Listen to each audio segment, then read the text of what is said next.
Oh, hello. Mr. Boughton here.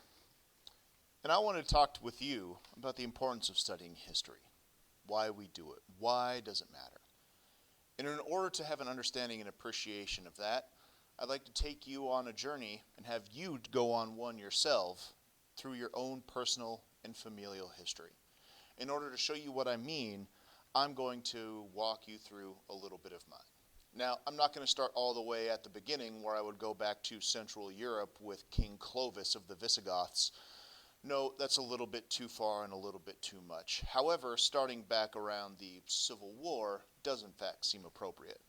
Now, the Boughton name itself had been in America since roughly the founding of the Union, yet I'm not too particularly interested with most of that for now, because it's not totally what I need to have that personal fulfillment and understanding of my own ancestry and my own place in the world.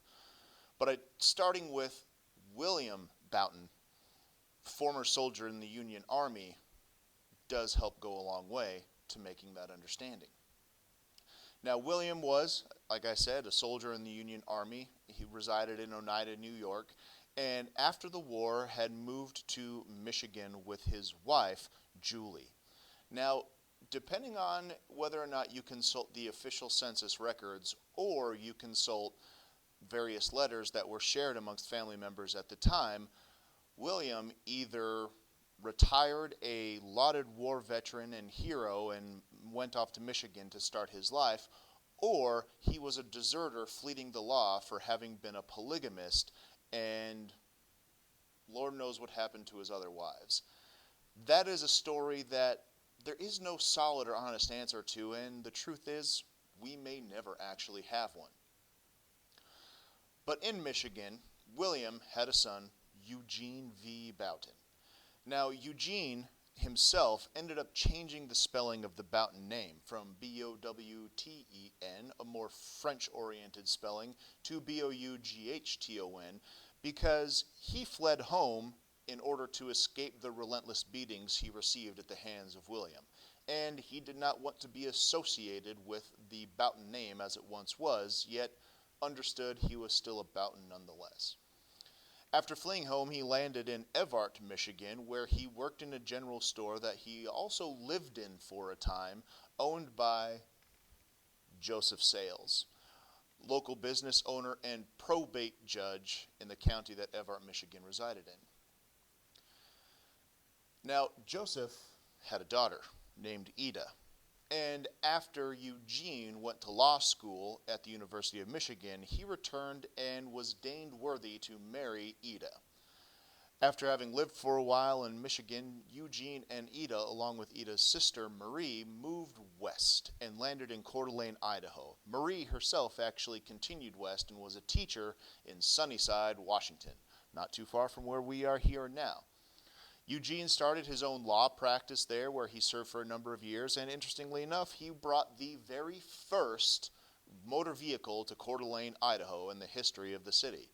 In fact, there are a number of laws and traffic signals in Coeur d'Alene that exist specifically because Eugene and his car were a terror to the town. So much so that he ended up actually running over my Uncle Don with that very vehicle, after which he received a severe tongue lashing from Ida and my grandmother, Victoria. He served as a lawyer, then became a state senator in the Idaho State Senate, where he actually sponsored and proposed one of the first attempts to grant women the right to vote in the Idaho State Senate.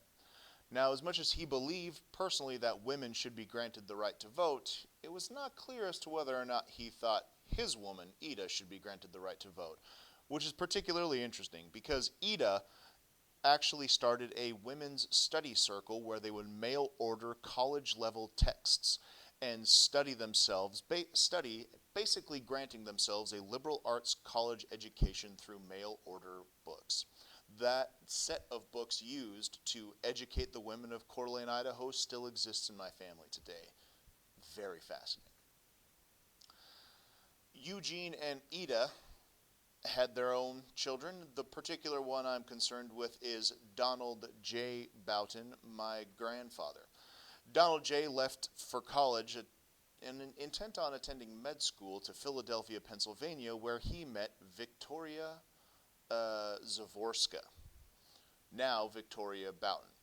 They moved back to Idaho, where Victoria became a teacher in the local school, and Don became a groundskeeper and manager of the public parks for the Parks Department.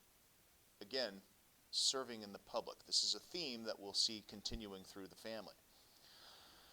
Victoria and Donald had 4 children: Michael, Don, Sally, and Susan.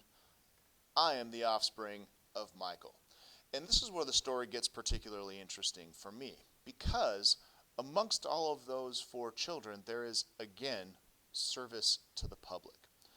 Both my father and my uncle were drafted into military service during the Vietnam War, and one of the particularly interesting things about that is neither one of them wanted to serve. Yet, Granddad, Don, said, "You will serve because your country called upon you. Public service matters, and when your nation or your community needs you, you serve." And both of them ended up serving in the end in the Vietnam War.